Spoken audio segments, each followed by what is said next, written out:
All right. So, pretty much, we are back online right now. I have not made a video in a very long time.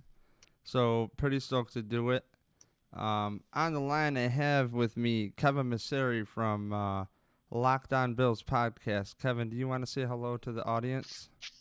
Hey, what's going on, audience? It's Kevin. So, well, there you go. There's Kevin. So essentially, don't forget, brought to you by Grandstand Sports Network and PunchDrunkSports.com. So visit those two sites, and I love Punch Drunk Sports. One of my favorite comedians, San Tripoli, is a part of it, along with Ari Shafir and Jason Tebow. We had Jason Tebow, who's also on the DirecTV Red Zone channel. He ended up coming on our podcast as well, and we talked about the Falcons preview with the Bills last year. Really awesome guy. So if you ever want to hear anything from him, check back into the previous podcast through the season. Also, to set this up here, Kevin Massare and I have kind of become like little buddies here, and we talk a lot. And he was live on his podcast when the Tyrod Taylor trade happened. So, me, I was, if you look at the living room right now on video here, I did like a lot of Tetris and stuff. So, I don't know. I just had, I hit like this OCD stride, and the trade already went down, and I'm like, I'm going to be a fan here. I really don't care to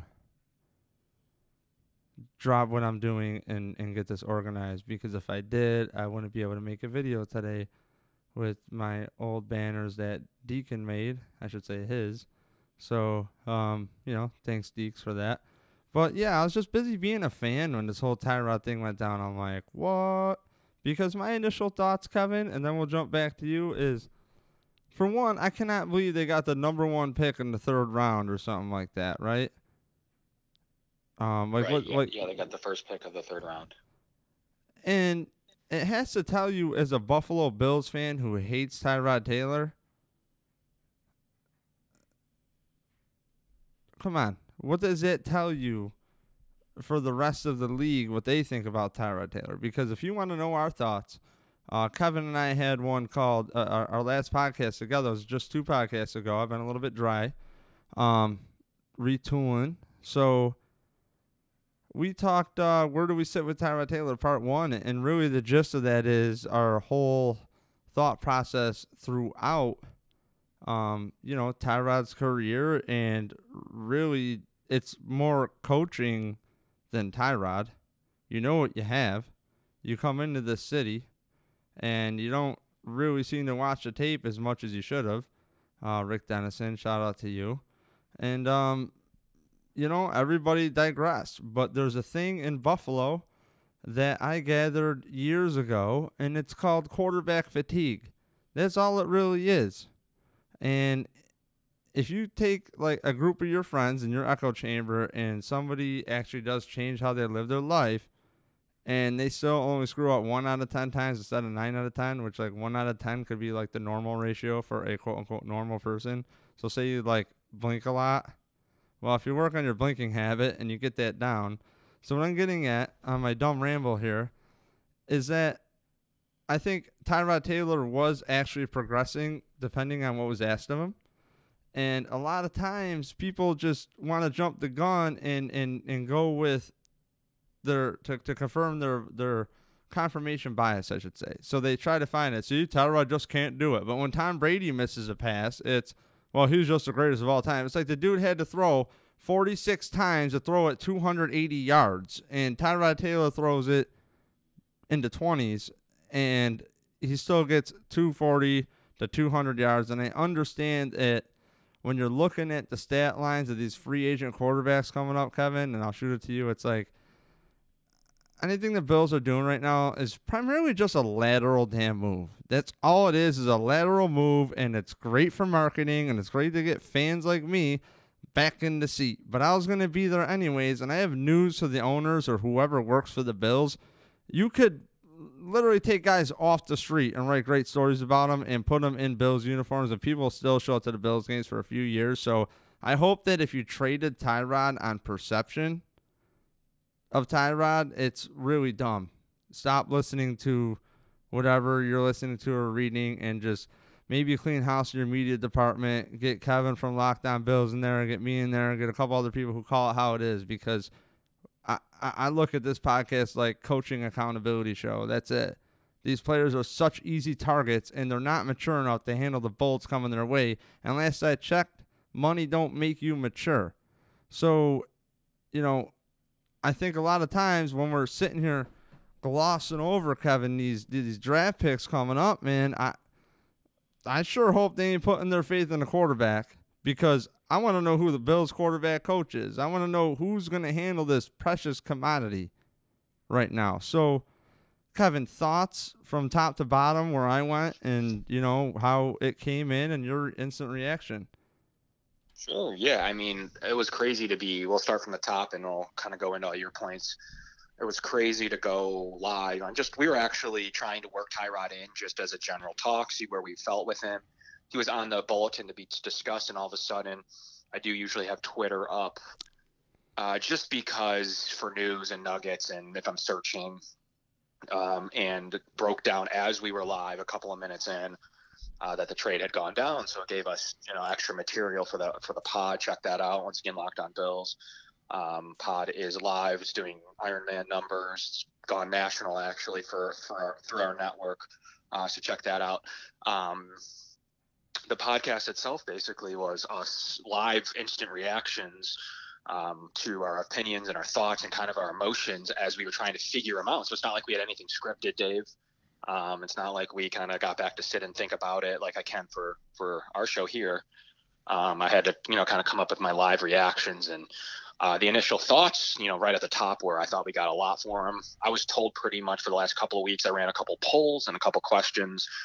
Bills fans are actually going to be happy to get a fifth for him. I had a lot of people that say he should be cut, maybe a dump for a sixth or a seventh.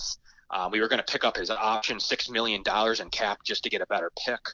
I heard all of this stuff. The more reasonable Bills fans and people thought about a fourth, picking up the option and a fourth, and it ended up being the top of the third, almost a late second, and not having to pick up his option, which did clear about $10 million off the cap, as we're still on the hook for about $7.5 million dead cap for him.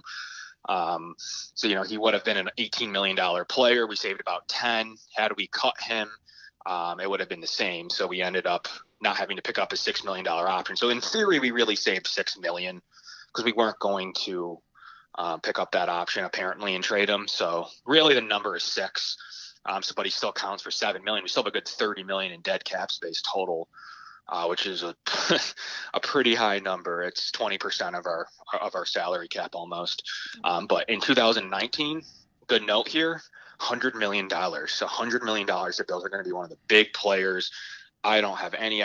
You could start to see some big contracts in the offseason, and I think that's where the vet quarterback, to your point, there's no way they don't give a vet quarterback money, and I would be shocked if it wasn't backloaded, meaning they did whatever they could to have a lower cap figure this year, and then it balloons up in the second and third year, fourth year, depending on how long the guy signed. So we could see a free. We can afford a free agent, obviously, and easy. I mean the cheapest. Yeah. The amount a whole draft costs a year is absolutely peanuts. So it's $8 million. Yep. Yeah. So that's with all those extra picks too. It's only about $8 million. Right. So not to cut you off, but that's what I do. No, it's all good. So to principle your point, you have $30 million left after the draft about. Yeah, and I already talked. I mean, they own their blunders as Bills coaching staff of getting rid of Rick Dennison, and I think the waffle character, the defensive line coach, because that, you're trying to get the best out of your investment in Marcel Darius of what in hindsight was a dumbass contract, but in Bills fashion, they're one of the last teams to give out that big of a contract. And it's like it almost makes me wonder, is this team just, again, overly emotional, overly listening to fans too much? I understand you have to prove it to keep your own, but you also have guys like us and women out there covering the team that can look at it objectively and understand that, I don't think that's really a position you always need to pay a premium to, because those guys want to play a long time, and I think you can get them sometimes at 4 contracts, which is crazy. Right. And it's like, uh, my number one question and the media's number one question when Chan Gailey came in is, what can he do about Aaron Maven? In hindsight with Aaron Maven is, he's an artist. He's not really into football. He doesn't give a shit. And can you blame him? No, I don't blame him. He's actually, in hindsight, smarter than all of us. And when I was like 23. Well, in a way, I don't know about that. I don't know. I mean, he cashed out, right? What's he doing right now? What he wants?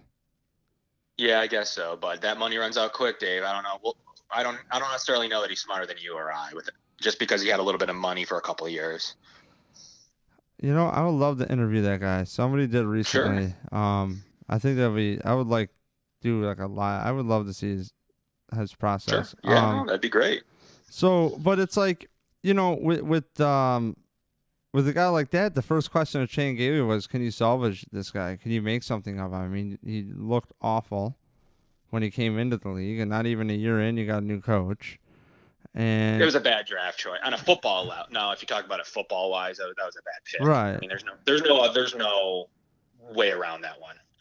So, but what I'm trying to say is, there's going to be questions I want answered, and a lot of times, Marcel, you think about it, Marcel Darius was a big one, and the job of that coach was to whip him into shape. And I honestly think that we have in McDermott more of like a classic Parcells older model kind of coach. You know what I mean? He's like great for like your dad and my dad, and just whip him into shape and type thing. And it's like, I don't know if that's how he is, but that's kind of, I think that I'm worried about the communication level like that with the team, because, you look at a guy like Sean McVay, and you look at a guy like Wade Phillips out there in LA at the Rams, and you even look at guys like Marquise Goodwin in San Fran. Look at all these guys who like are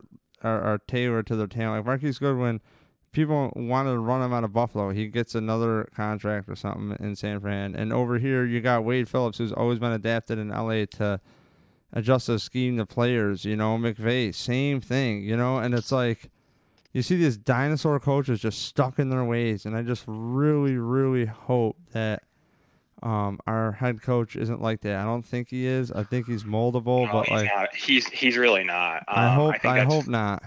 I think that's finally what they have. And Dable, I think why he got his job from Alabama was that he knew his player strengths. Look at what he was able to do with his quarterback position and benching his starter at halftime in the national championship game, and putting his rookie and freshman in the best position to play. So I think you have a team that's willing to do that. And it's unfortunately for anyone though, Dave, you got to have your players. No matter what anyone says, you have players that you like. I have players that I like. Coach has players that he likes. Rex Ryan has players he likes. Doug Whaley has players they like.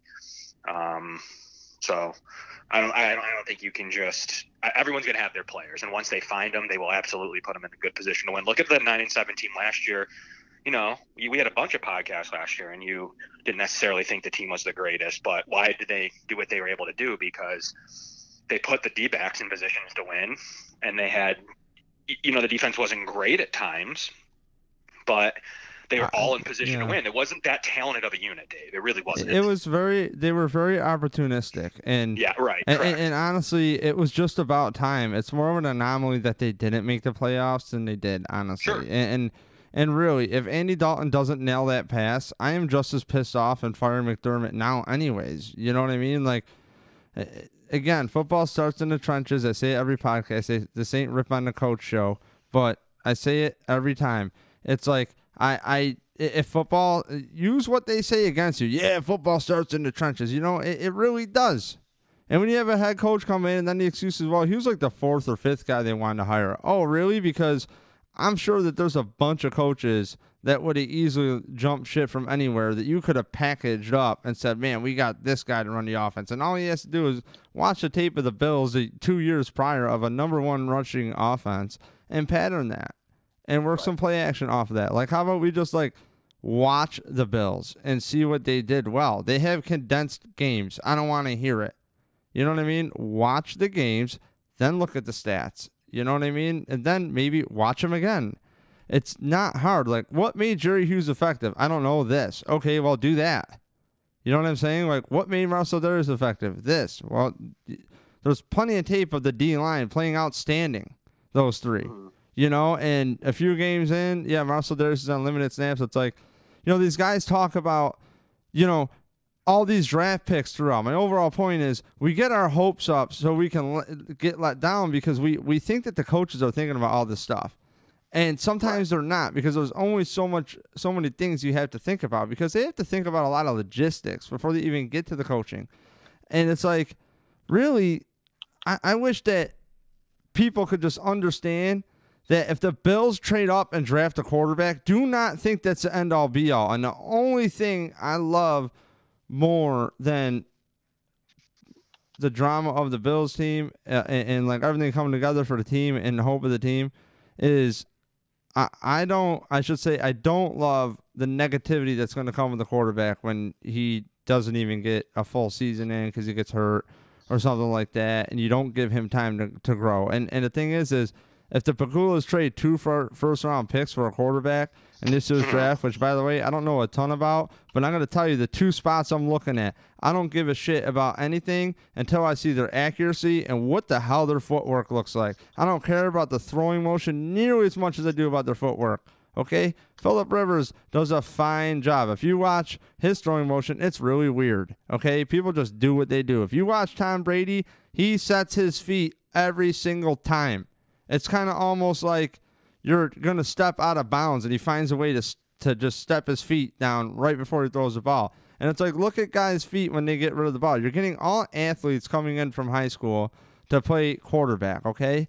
And it's like, to me, it's all about the damn accuracy and anticipation, sure, you know, definitely.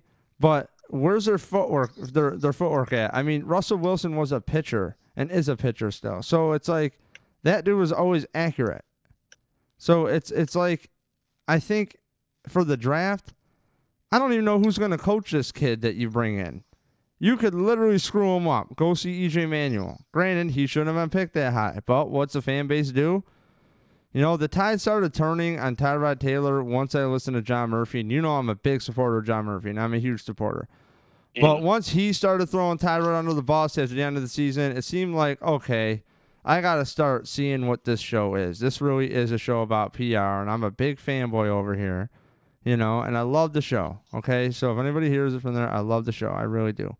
But when all of a sudden Tyrod Taylor's not good enough, you can't win with him, the writing was on the wall. I was like, no, I'm not paying attention to this. And Donald Jones has been against Tyrod for, not against, but just like, man, he doesn't get rid of the ball. Man, he does, and it's like, I just think, man, they don't have stats for situational football all the time, and they don't have stats on coaching. And at the same time, dude, he does need to get rid of the ball. So it's like, for me, if you make a lateral move, which I think is getting a Bridgewater, right? But he's so young, you could still develop him, you know, or I don't know. There's so many quarterbacks that you could package and get Bills fans hyped on just because it's not Tyrod. Well, I think back to one of your original points was who's going to coach the guy. Obviously, you got Brian Daboll, who's going to bring the most out of his staff. We don't know how great of a coach he is at this point, but we do know that he. What about quarterbacks coach? That's what I'm talking about. He does put his players in the best position to win. And then you have, going down the road, then you have David Culley, quarterbacks coach, came from Kansas City, got the most out of Alex Smith, was a wide receivers and assistant head coach in Kansas City. He was let go by Kansas City to come to Buffalo. He wasn't fired or anything. He chose. Oh, okay.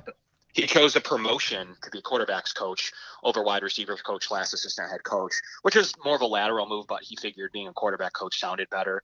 Had a lot of production in Kansas City from his receivers. Jeremy Maclin was, probably one of the best players in the league throughout his time there. He had a really good tenure with the Eagles prior to the Chiefs. He's a really, really established receivers coach and assistant head coach who got a promotion to quarterbacks coach. So we're going to see, what he's able to do there. But remember how good Alex Smith played in Kansas City. That got him a big deal over with Washington. So there's a lot to like about Culley. Also, the Bills brought in to help out the wide receivers coach, who is just hired because we lost, in my opinion, McKagan, who was really bad, and he was let go. Or he took another job, I think, in college. I don't know where he went. Okay. But Terry Rabisky is now the wide receivers coach, which is of note because he was Tennessee's offensive coordinator last year and has been credited with some of the development of Marcus Mariota to being a more, top half of the league quarterback. So you have some guys there. Can we trust all three of these guys? Don't know. I mean, all three of them are quite new at being in Buffalo. At least that's what I'm trying to say. Is like, at dude, least Culley has a little more experience as a quarterbacks coach, but we don't know how good of a quarterbacks coach. We know he's a good offensive coach. Who is he? I gotta know, like, who is he actually developed? That's the problem I have, and I'm not saying that he can't do it.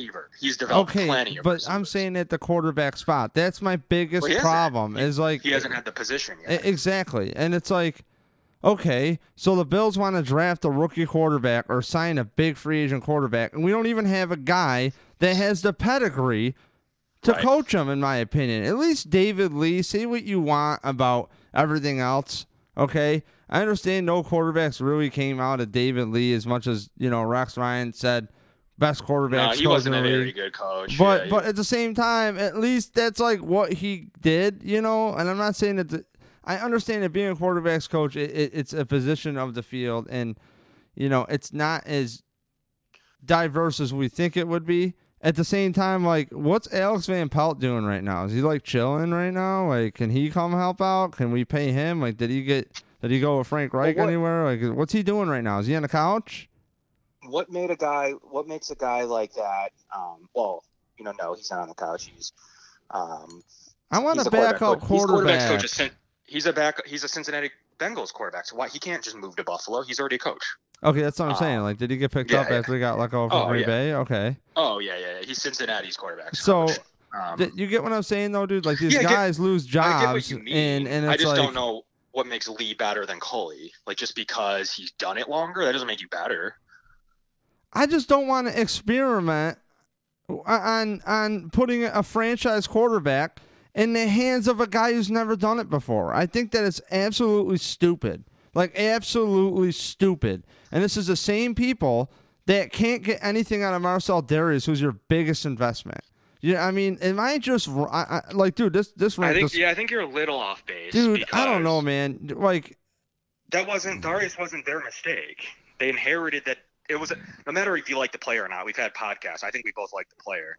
How about you learn how to communicate with him? There's too many stand-up guys in that locker room. Well, you got to eat it anyways. There's too many stand-up guys in that locker room to stand up for that dude and say he's not that bad. You know what I mean? Like, a guy like Kyle Williams, he's not that bad. But the point is, he doesn't justify the production. No, we didn't eat it anyway. We ate it last year anyways. We got out from like 40 million, 50 million of it, Dave.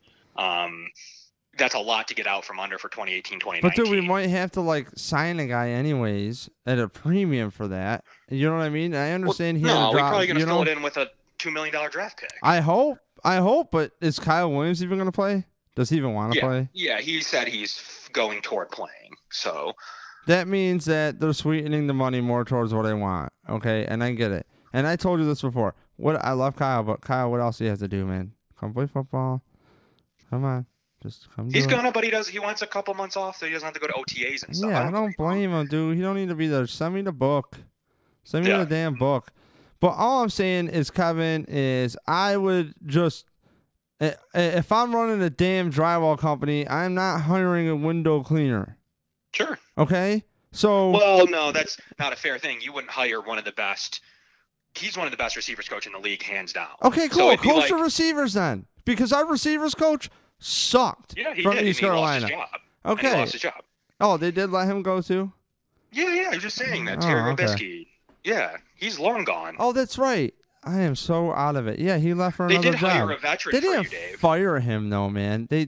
I mean, they let He him took go a job nicely. somewhere Yeah, else. well, you know as much as I do, that's a firing. They Yeah, just were because you professional. come in with your draft pick, who you coach, and he sucks. That was a firing, Dave. You can call whatever you want. I'm calling it a firing. A very peaceful, nice, because they did pluck him out of ECU, and I don't know. That was a firing. I don't care. Anyways, back to the point. Terry Robisky's the veteran guy you're talking about. He's an offensive coordinator last year for a Yeah, playoff team. that's what I'm talking about. We're overloading, baby. That's what I'm talking about. I like that. I really like that. So But how about a damn quarterbacks coach? We got no one who's. How about the guy who's developed Peterman? They love Peterman so much. Why don't they hire the whole Pittsburgh staff? Well, You know? Come on, man. I don't know. You don't even laugh at my Peterman joke. Get out of here. I Like don't when they talk, oh yeah, Peterman. I just think it's like, oh my god, what is wrong with you guys? Like the worst half of football. Like I really suck at Madden, Kevin. Okay. Yeah. I really suck at Madden. I mean, I don't want to say you got lucky, but I only played you for like a real quarter because I was busy finding a headset. But, I would say right here, I guarantee a victory next game. But I really suck at Madden, and that rivaled some of my worst games, Nate Peterman's performance. So, do I give him, if I'm standing by what I say, which is got to give every single offensive player a mulligan on that staff, guess what? Nate, you got one for me, bud. Because I liked you coming out of college. I think you do have it. You definitely do want to get rid of the ball. But God forbid, you had like a thing called a pocket. I will give, this is the only time you hear me admit this, Bills fans with the Peterman Tyrod debate, okay? I'll give you one little nugget. The offensive line struggled making a pocket to step up in. And Nathan Peterman was goddamn determined to set those feet and throw that ball. So that said, it's good that he's not scared to just torch the whole Bill season. And you guys forget. But Dave, I hate to say it, he's going to go back to a third quarterback this year where he should be. Oh, no, come on. Oh. Yeah, he's going back to third quarterback, developmental, inactive guy on game day. We'll see if he can develop later on in his career, but definitely not year two. But Terry Robisky, once again, is going to be your pseudo quarterbacks coach as well. Offensive coordinator last year, once again, for Tennessee, helped develop Marcus Mariota, leave them in good spirits. Right. And took a job here. And then you have David Culley. So you have two really good receivers coaches on the squad to help. And I think that they're going to really overhaul the receiving core. You're also going to get a veteran that's going to help coach. Those veterans can be just as important as coaches. And then an offensive coordinator. So you have a lot of people respond. You don't just have the quarterbacks coach. You have the receivers coach. You have the veteran quarterback. I mean, like if you pick up someone like, I don't know, not my favorite, but like Josh McCown. He's a guy that played really well last year. Really well. Dude, I don't like the guy a lot. Will you stop? You don't like him as a veteran quarterback? Yeah, number 2. That's what I'm saying. I mean, dude, this team is so dumb. Like, why? To get pick 65 and then go get Josh McCown? I don't know. Josh McCown was 67% completion percentage, 3,000 yards and 18 touchdowns. They're all better than Tyrod. Listen, man, I didn't even make my point yet. But I'm tagging you on Tell me Twitter. why McCown's better than Tyrod, or that much worse. Here's what I'm saying. He's not, okay? Because I firmly believe it doesn't take that much to play the quarterback position in the NFL. You have to put in work. You can't be a lazy dumbass. All right? I agree. think that if the coaches get out of their way, that you can put guys out there who do really nice things on the field. And for me, it's a thing where recognizing how to communicate to a player is, I think, the thing that needs to be taught the most. Right. Because we're at a weird time right now where people are entitled. And also, these kids' parents, raise these kids coming into college and out of college to feel that because they're gifted, they're owed something. You know what I'm saying? And I don't, when people face adversity, I agree with that. Yeah, I can see that. I don't know what to think, And I face it all the time, and I'm a college basketball fan. If you follow my Twitter feed and this time of year, I really only honestly, I'm the biggest UB fan you'll find. Okay. I don't know why. I just went to school there and just love that they've gotten good and are in the tournament now every year. Anyways, you're right. Back to the point. You're right, because all the time UB needs to compete against the Dukes and the Cincinnatis and the Syracuses of the world for players, right? So these guys, these high schoolers at 17 years old, are so babied. They're coddled. They don't even know what it's like to compete. They're the best on their youth teams. Mm-hmm. And they start taking these free trips to universities, get wined and dined. And this happens at 17 years old, to your point. And that absolutely happens on the college football level.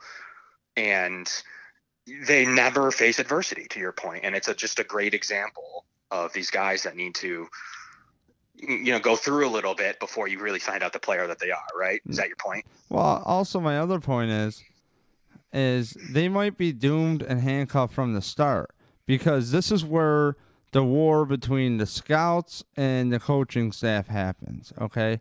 Because scouts fall in love with players and say a player will transcend schemes. An easy adage that's said a lot is, or I should say verbiage maybe. I'm trying to sound smart here.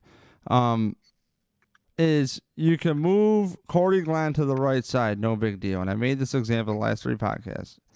Okay. It's very hard to do everything to the opposite side. If you ride a skateboard, try riding it the other way. Try riding a fakie. It's hard.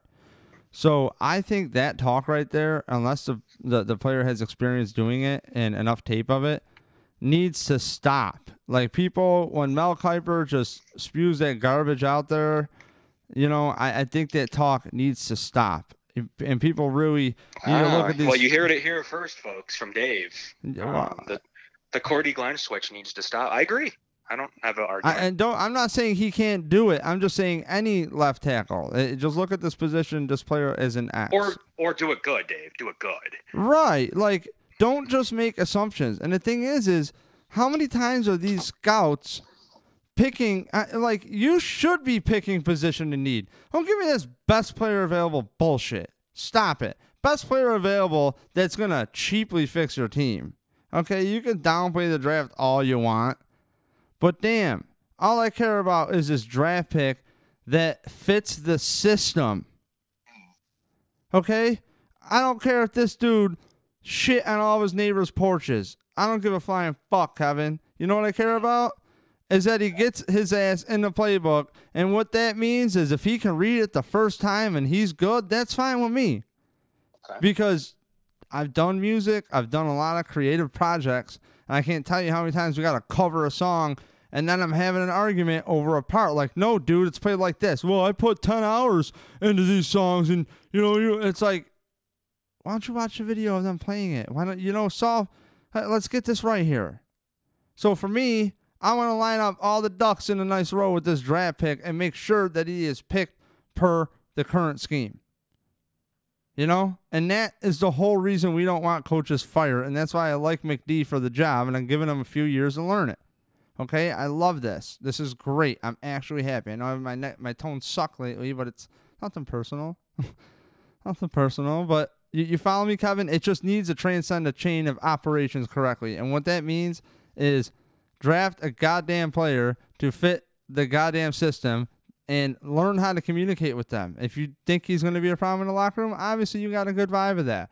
But make no mistake, the combine is so overrated, and it just seems like they are just very transparent now. They don't care if you tamper at all. Like when was the off season? Like, really, it doesn't feel like an off season, and it's genius of the NFL to do that. Like, So I don't know, Kevin. Lastly, Tyrod Taylor, Hugh Jackson. Is he smarter than Sean McDermott? And I'll say again, I think it No, was no, just no, no, no, quarterback no, no. fatigue in Buffalo. Yeah, agreed. I agree with that point. It's a good point. I don't ever have it unless the player's bad. I don't think Tyrod was bad enough to give me fatigue. I thought he needed better weapons. I thought his receiving core at times was some of the worst in the league. Did have a good running game in terms of having a good running back. So you got to factor that in. Right. That it all wasn't garbage. He was playing with a top 3 to 5 running back, depending on where you put LaShawn. Okay. So just as bad as his receiving core is some quarterbacks in the league literally don't have a running back. So, I think you got to factor in all those things. But all that being said, they paid what they needed to pay. They're picking up the rest of his contract. The Bills have $35 million in cap space. Call it 28 to 30 after their rookie class. But that's money they can spend all of it because next year they have $100 million. They don't need to save $20 million this year. They can spend all of that money now, and they're going to. I really think that they're going to. I don't know that they're going to go out and sign 2 $15 million players. They're going to go out and get a bunch of $5 million players like they did Vontae Davis. I think they should. I really think the Bills. You might think I'm crazy. I really think the Bills should go after Teddy Bridgewater. Okay, fine with it. Because I'll tell you, people can say, "Oh, it's Tyrod." You know what? Maybe we'll get the same level, right? And I was going over his stats, and people who want Kirk Cousins, it's like, if you look at the touchdown to interception ratio, Tyrod only had, say, 14 touchdowns to X amount of interceptions, but then you double that number, and it's like, Kirk Cousins is actually throwing more interceptions per touchdowns than a guy like Tyrod. Bridgewater, he puts up a little bit more yards, but there's not a huge sample size. And I think he'll go back to Minnesota really cheap, and maybe they're just going to test the market and see what's up. Because I think when the Bills drafted E.J. Manuel, and I watched Teddy Bridgewater, as I'm eating chicken wings at Jeremiah's, and I'm just like, this guy is going to pass right by the Bills, and they're not going to take him because they have faith in E.J. Manuel. Mm-hmm. And that's exactly what they did. Mm-hmm. And it's like, I am so sick of this 3 years cycle garbage. That's why from the get-go, I want these players and coaches to line up. This is a good year to need a core. Everyone says, it's always a good year. If you keep pushing it. These guys are actually good year. This is a really these are actually talented players. This isn't the E.J. Manuel, Barkley year. This is a year that you're going to have, call it at least 4 top 15 picks. Quarterbacks, and worthy of them. Not your Jake Lockers, not your Christian Ponders. I don't know if they're going to be top 15. I don't buy that. No way. You don't bet they're actually going to be good or going to be taken top 15? I don't think they're going to be taken top 15. Oh my gosh, you're crazy. 4 of them? No. Oh my god, man. 4 of them in the top 15, dude. Yes. When's the last time 4 have gone in the first round? The Locker year? First round. How many went last year? I think last year was the least of them. No. Dude, I'm telling you, man. I think quarterback is really, Nick Foles cemented it. I did not do a podcast about the aftermath of the Super Bowl because just didn't care to, and lazy. Don't care. Nick Foles gives you an example of everything you need to do. And all it is coaching. It's just coaching. That's it. And last year 3 went in the top 12. Really? Oh my god, I feel so dumb. Yeah. Dude, 3 in the top 12. I just gotta know, Brian Dable. I have faith in him because he has proven to tailor his schemes to his players, which is really good. Really, really good. And that's all I care about, man. That's all I care about, Kevin, is when we hand these guys these draft picks, are they going to be in position to succeed? Okay? I love the Bills locker room. I love the culture aspect of it. I love the signing of Chris Ivory. You're not really... my friend Mike wasn't too stoked about it. He don't give a shit. But I'm a Big Chris Ivory fan. Me too, but Mike, Fantasy Mike there, we'll have this debate on the Numb Bills fan draft show, so don't forget about the Numb Bills fan draft show.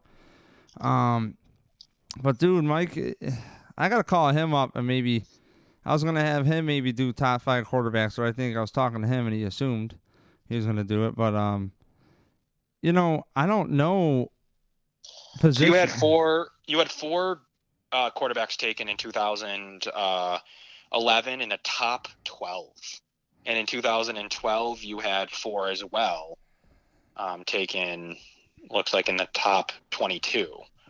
So you had back-to-back years of 4. 3's pretty standard. Honestly, every year there's about 3. Low years there's only 2. This year's definitely going to be 5 in the first round, 4 in the top 15, but maybe top 20. I really think that they could get a run on these guys. There's going to be 2 or 3 really needy teams. Whoever gets Kirk Cousins is going to be able to get scratched off. Then you're going to have like Arizona, Buffalo, and New York who are going to do whatever they can to get a quarterback. Why don't they really, the Bills? Honestly, you might think this is crazy. I think it's great. I think the Bills should draft a quarterback this year. Okay. Okay. Which they're going to do. Yeah, but... And then what else? I think you should also package something for a guy like Nick Foles, and here's why. Okay. Is because Nick Foles already knows LaShawn. Okay, so we got that little thing. So they have gone from a coach in Chip Kelly who's had it squarely up his ass to L.A., where his head was squarely up his ass too over there in with that former LA coach. What the hell is his name? I always rip on him. Jeff Fisher? Yeah, I love ripping on Jeff Fisher. It's so easy. And then Nick Foles is back and put in position to succeed. For me, that's again coaching. And that's somebody I want. You could honestly tell me that the Bills would cut Peterman or you could even tell me that the Bills would bring in Ryan Fitzpatrick and a first-round quarterback, and I would be down because all Fitz needed was a defense. That said, yeah, I mean, it's really not a good look, and it's never going to happen, and I don't think I could watch it again. That's kind of my quarterback fatigue is like when you see like Scott Chandler doing a simple out opening play at home a few years ago, and I'm just like, dude is wide open, and you missed that throw. You could have lofted it within a 20-yard radius, and he could have just put his big arm out. No, it's going to go in the dirt. And that's painful. Yep. So what we have to do is we just have to repeat that cycle on a different guy. Okay? And the quarterback cycle is the same as a coaching cycle. Year 3, you're ready to get rid of him. I see that with Tyrod. Tyrod's a great story, then he isn't. Tyrod's a great story, then he isn't. Tyrod wins you a game, then he isn't. It's like, you got to throw the ball. Yeah, well, we know, but you could sell me on like a Foles where you get a quarterback to come into the league and really just learn how to study. Like, really just learn all the intricacies between coaching staffs, and it's about communicating. And then it's going to keep Nick Foles hot. He's going to want to play good. That way he can get the next contract if he needs to. Or why not sign Nick Foles for 2-3 years? You know what I mean? Just extend him out. I told you they should do that with Tyrod Taylor, is extend him. And I think if you trade for him, that actually meets that scenario that you're talking about where it costs the Bills no money. I don't care if you package up Shaq Lawson and ship him too. Go for it. Like, send him, see what he can do, or just really, in all aspects, just send a second-round pick over there and a 4th or even the new 3rd. Like, I would take that. You have enough first-round picks this year. Like, you're good. You're going to get some talent. And, maybe you do take that quarterback and sit on the bench. But at the same time, if they weren't ready to pull the trigger on Mahomes, what makes you think that they think this year's that much better? And if they take the kid out of UCLA, the rich kid there, I mean, I don't care that he's rich. Does he want to play football? Like, I understand. But like, man, dude, there is a thing where it's like just so like quarterbacks are so creepy to me. Like the status quo quarterback who's got his shit together, as I put that in finger quotes. You put in there Peyton Manning, but really he's doing creepy shit behind the scenes. And it's like, man, I don't know, dude. I'd rather have that guy that's got a loud mouth, so I know where he is in life. And it's like when the guy's all super buttoned up. I don't think Ryan Leaf was that bad of a player. It's the coaching, and that's not even from my mouth. Reuben Brown said that on John Murphy show. He goes, "You think that Ryan Leaf was that bad?" So it's like, man, the quarterback position is so fragile. And if this kid has been given life on a silver platter, I don't know if I want that kid on my football team as a quarterback. I know that sounds weird, but I want my quarterback to at least fight some adversity here. Not saying he hasn't. I just don't know enough. You follow me, Kevin? Yep, I'm following you. So I'll leave you with one final nugget, Dave. I want the Bills for 2-year deal. Go out and sign Drew Brees. That's my dream scenario. 2-year deal. Draft a quarterback. Kevin is as happy as a client, like the happiest guy ever. That's all I want. 2-year deal, $40 million. Go out and sign Drew Brees. If the Bills could sign Drew Brees, I would lose. 2-year deal. I would lose my shit if they signed Drew Brees. Are you kidding me? We'll do an immediate show, Dave. Me and you. Dude, do you think Drew Brees can ever leave New Orleans? I feel like people wouldn't show up to the Probably stadium. not, but it's as close as ever this year. Well, that's what you said on your podcast there, but I mean, it's free agency. He doesn't have a deal. I mean, he's at least going to take a call. Doesn't mean he's going to go to, say, Buffalo calls him. He's at least going to entertain it. Doesn't mean he's going to do it. If Drew Brees walks into your building, you don't let him leave. Right. And how do you know he won't get his ass over to Denver? You don't. Of course you don't. And honestly, if you look at the track record of Elway with quarterbacks, it's freaking horrible. Like, what's up with Paxton Lynch? Is he just shot, or is it, again, coaching and just not enough time? Because these guys get these first-round quarterbacks, like Jared Goff. I had the comedian Kevin Elliott on from our Barroom Heroes podcast, and dude, he was saying it too. It's like that guy looked like crap. Like he just absolutely sucked, But then you get a new coach and he's good. So I kind of wonder, like, is Paxton Lynch like that bad?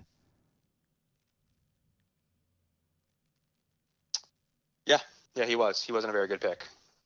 That's for sure. No doubting that. I don't know what Denver's going to do. They're told to be linked to Case Keenum. They're either going to get Case Keenum or Kirk Cousins, so it's going to be one or the other. Minnesota's probably going to get Kirk, and Case is going to go to Denver. So, I mean, it leaves limited options for Drew Brees, man. I mean, it leaves New Orleans, and who knows? Why wouldn't you go to Minnesota indoors? Because they're getting Cousins. I mean, dude, if you just look at stats, I don't even know if Cousins is worth it. Honestly, I think. Sure, that's a debate for another day. But you could also put in that scenario that I have too, which is Cousins and a draft pick. But if I'm Cousins and they draft the guy, I'd be like, Olivia, come on, dude. Right? No. Cousins is the only quarterback available that wouldn't come with a draft pick. So Minnesota's going to go after him because their team's good enough, Dave. That's why. It's like the Jets, that's terrible. Cleveland, that's terrible. But the Vikings are good enough that they are maybe a good Kirk Cousins away from being a Super Bowl winner. So that's why they're going to do that. It makes sense for that team, not for everybody.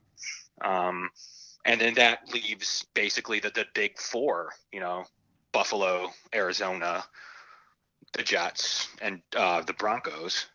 Right. As your teams, that need quarterbacks. And then some fringe team, Cleveland still with Tyrod. I mean, you have Jacksonville on the outs. You have a couple fringe teams. Dude, this is and then maybe New Orleans. So you have a couple teams. You're making me lose my mind because I'm so sick of players coming to Buffalo to die. Okay, because that just seems to be what happens. It's like, oh, cool, sweet player, and he just dies. You know what I mean? And I don't want Drew Brees going out that way. I'll be honest, man. Bills fans are the worst fans. People want to hype them up. Sorry, Bills fans, most of you're probably bad. You're probably bad boy, bad girl, bad person. Okay? very bad. All right. Right. And I don't, because the whole point of us podcasting is to like take away from that negative hearsay. At least that's why I wanted to start doing it. And you had building the herd going on for lockdown. It's like we want to put out at least a more objective conversation. And I think like the quarterback position and the coaching position are very, very, very hand in hand. And that's pretty much the overall point is whoever they get. If they get Case Keenum, I think it's a lateral move. If they get Kirk Cousins, I think it's a pretty lateral move. And statistically, maybe worse. But, I mean, if you can get rid of the ball, you make that offensive line look a lot better. I will tell people that. You know what I mean? Or you could tell me that. That's what they tell us, and that's true. It really is true. So, Drew Brees here, I just don't see why he would want to come here to die.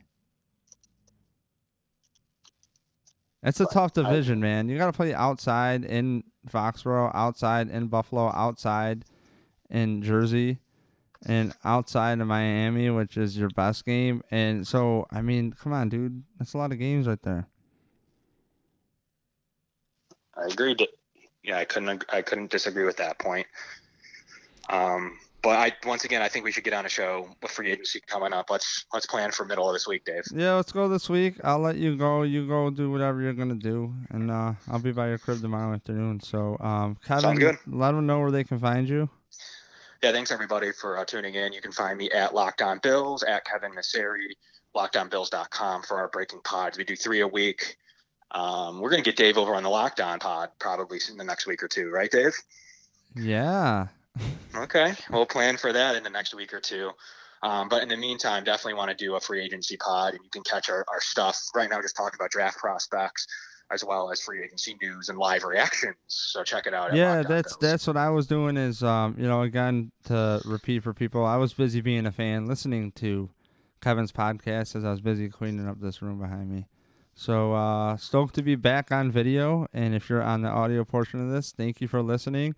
Subscribe on iTunes, Stitcher Radio, Google Play. Follow Numb Bills Fan on Twitter, Instagram. If you want to call in the show sometime, shoot me a message on any of the platforms on Facebook. I'm easiest to get a hold of, believe it or not, on Instagram because it's super fast. Twitter's all right. Facebook, it's kind of a pain to check, but I will. So just hit me up anywhere you want. Shoot me an email, dave@numbbillsfan.com. And lastly, shout out to Grandstand Sports Network for always supporting me with this venture here. And, we got Deacon coming back to produce some videos and do some stuff. Really stoked. And there's also a Numb Bills Fan draft show coming. And more podcasts, especially positioning. I'll probably do a dump of podcasts. So keep subscribing. Don't worry, I didn't fall asleep or anything. Just kind of busy getting the house together in the off season. So take care, everybody. And don't forget, punchdrunksports.com. Love those guys. Great podcast, great people, and Tinfoil Hat podcast. Check that podcast out. Keep it real. Stay woke, as they say. See you.